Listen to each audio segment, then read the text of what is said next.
ओम शांति। आज जीवन में हम बहुत सारे पाप कर्म करते हैं।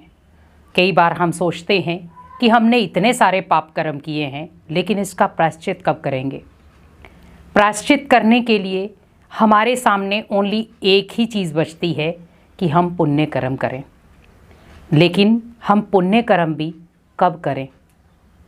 हम बहुत सारे पुण्य कर्म करते हैं, क्या उन पुण्य कर्मों से हमारे पाप कर्म नष्ट होते हैं या नहीं। क्या पुण्य कर्म करने से ही हमारे जीवन में जो हमने पाप कर्म किए हैं, क्या उसका प्रायश्चित कर सकते हैं। आज जीवन में बहुत सारी ऐसे हम खेल खेल रहे हैं जिसके आधार पर दूसरों को दुख देना आज स्वाभाविक हो गया है। आज हम छोटी छोटी बातों में किसी को दुख देना, किसी को चोट पहुंचाना, किसी को रुलाना, किसी को अपमान करना एक नॉर्मल चीज़ समझ ली है। लेकिन क्या आपने सोचा है कि ये नॉर्मल चीज़ नहीं है। ये वो चीज़ है जो हमें धीरे धीरे पाप के रास्ते में ले जाती है। जब एक बच्चा किसी को चमाट मारता है, उसने थप्पड़ मारा, उसके मम्मी पापा ने उसे फ्रंट पे ही रोक दिया, बेटा ये गलत बात होती है, तो वो अगली बार वो चीज़ कभी नहीं करेगा। लेकिन जैसे उस बच्चे ने वो गलत कर्म किया, माता पिता ने उसे देखते हुए और ही मुस्कुराए।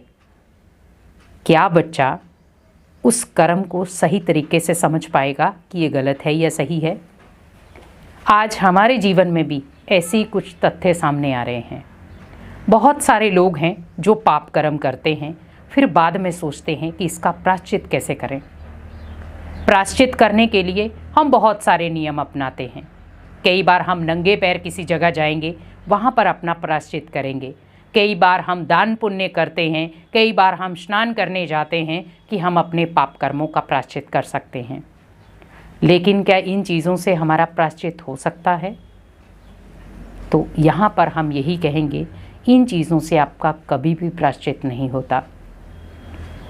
आपने जब किसी आत्मा को रुलाया, आप सोचिए कि हम जब उसका प्रायश्चित तब करेंगे जब वो व्यक्ति रो रहा हो, आप उसके आंसू पोंछने के लिए जाएं, उसके दर्द को आधा करने के लिए जाएं, तब आपका प्रायश्चित खत्म होगा। जीवन में आज हम बहुत सारे पाप कर्म ऐसे करते जा रहे हैं जिसका हम सोचते हैं कि वो पाप कर्म है ही नहीं।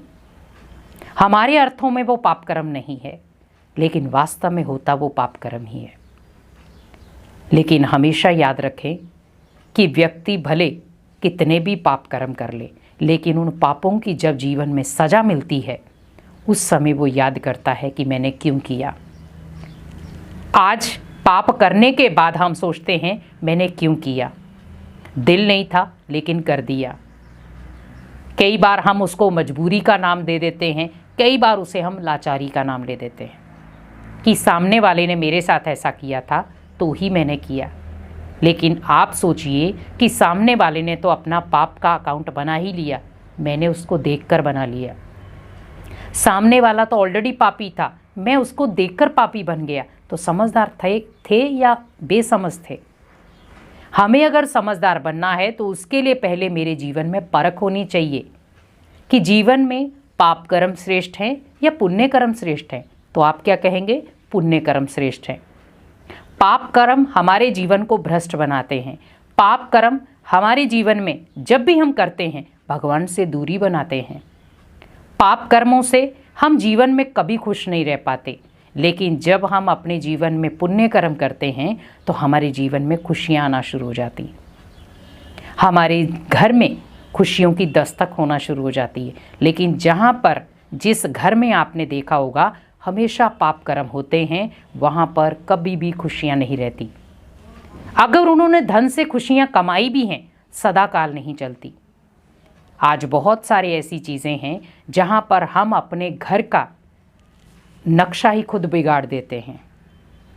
आज देखा जाए, भले हम घर में लड़ते नहीं हैं, लेकिन जब हम दुनिया के सामने वो प्रेजेंट करते हैं तो हम अपने घर की छोटी छोटी लड़ाई भी दिखाते हैं। आज बहुत सारी ऐसी सोशल मीडिया में चीज़ें चल रही हैं। आप सोचिए कि जब आपकी उस एक्ट को दुनिया देखेगी तो वो आपके घर के लिए क्या संकल्प रचेगी। अरे देखो कितना लड़ते हैं ये, कितने उल्ट बिहेवियर है इनके, कितना व्यवहार गंदा करते हैं ये। तो आप सोचिए कि आप एक एक दिन जो भी एक्ट दिखा रहे हैं वो आपके परिवार के लिए दुनिया नेगेटिविटी में ले रही है। तो आप दुनिया को वही चीज दें जो आपके हित में हो। आज पारिवारिक माहौल बिगड़ रहा है, आज हम अपने परिवार की हर दशा दुनिया को बता रहे हैं, लेकिन आप सोचिए कि आपको देख करके ही आज इतनी चीजें चल रही हैं। आज आप देखें कि एक आप टीवी पे सीरियल देख रहे हैं, एक आप एक गृहस्थी को देख लें, सेम है वो, लेकिन हमें अंतर क्या लेना था? क्या भगवान ने ये चीजें हमें सिखाई हैं? हम ओनली टीवी में जो चीजें दिखाई जा रही हैं वो ओनली आपके मनोरंजन के लिए थी, लेकिन हमने उसको मनोरंजन में नहीं लिया, हमने उसे अपने घर में अप्लाई कर दिया। आप सोचिए कि जब वो चीज आपके घर में अप्लाई हो गई तो इसका मतलब उसमें और इसमें कोई अंतर नहीं रहा। पाप कर्म वही भी कर रहे थे, वो मनोरंजन के लिए कर रहे थे, आप पाप कर्म अपनी खुशी के लिए कर रहे हैं। तो इसीलिए हमेशा याद रखें कि जीवन में जब भी आप कोई पाप कर्म कर रहे हैं, कई बार होता है अनजाने में किया जाता है, कई बार होता है हम जानबूझकर भी करते हैं, हमेशा याद रखें हर पाप कर्म की एक सजा होती है, हर पाप कर्म का एक प्रायश्चित होता है। लेकिन प्रायश्चित आप तब कर सकते हैं जब आपके अंदर उसके प्रति कोई नेगेटिव भावना ना हो। कई बार होता है कि हम पाप कर्म कर लेते हैं और हम सोचते हैं कि हमारे अंदर ये भावना नहीं थी लेकिन हो गया, उसका आप प्रायश्चित कर सकते हैं। पहला प्रायश्चित है, आपने जो भी अगर किसी के लिए भी किया है, भगवान को सच्चे दिल से सुनाएं कि आपने क्यों, किसके लिए क्यों किया। जब आप भगवान को अपने अंदर की हर बात उसके साथ शेयर करेंगे तो वहाँ पर वो आप ही आधी माफ़ कर देगा। तो ये है पाप कर्म का पहला प्रायश्चित। दूसरा, जिसके निमित्त आपने पाप कर्म किया है वहाँ पर उस व्यक्ति को भले आपने दुख दिया है या अशांति पहुँचाई है, चोट पहुँचाई है, उसको आप अपना बना करके अपने तरीके से उसे सेटिस्फाई करें। ये दूसरा प्रायश्चित। और तीसरा है, आप रोज उठकर उस आत्मा के लिए शुभ भावना और शुभकामना का मेडिटेशन करें। ये है तीसरा प्रायश्चित। तो आपको कोई भी कड़े प्रायश्चित करने की ज़रूरत नहीं है, आप नॉर्मली रूप में भी प्रायश्चित कर सकते हैं। और हमेशा याद रखें कि पाप कर्मों का घड़ा एक दिन फटता है, और वो फटता कब है? जब धर्मराज आपको कड़ी सजाएं देता है। हमें अपने ही कर्मों की जब कड़ी सजाएं मिलती हैं तो हम कहते हैं हमारे जीवन में ऐसा क्यों हुआ। आप सोचिए, जीवन धारा आपकी पहले भी चल रही थी, लेकिन आप अपने जीवन की कुछ कड़वी चीज़ों को समझ नहीं पा रहे थे। इसीलिए अपने जीवन के कड़वे सच को जाने पहले, क्योंकि जब तक आप अपने जीवन की सच्चाई को नहीं जानेंगे तब तक आप कोई भी प्रकार का कार्य ढंग से नहीं कर सकते।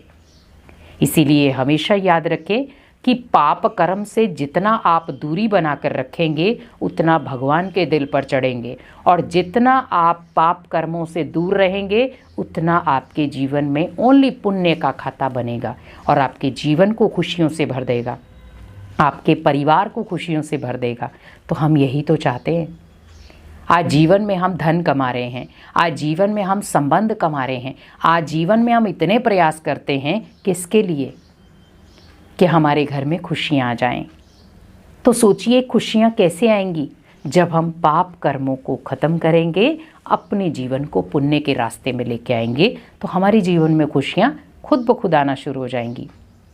क्योंकि जीवन में खुशियाँ किसी की मोहताज नहीं होती, लेकिन जब जीवन में पुण्य कर्म ही रहते हैं तो आपका जीवन भी श्रेष्ठ बन जाता है और आपके जीवन में ओनली खुशियाँ रहती हैं।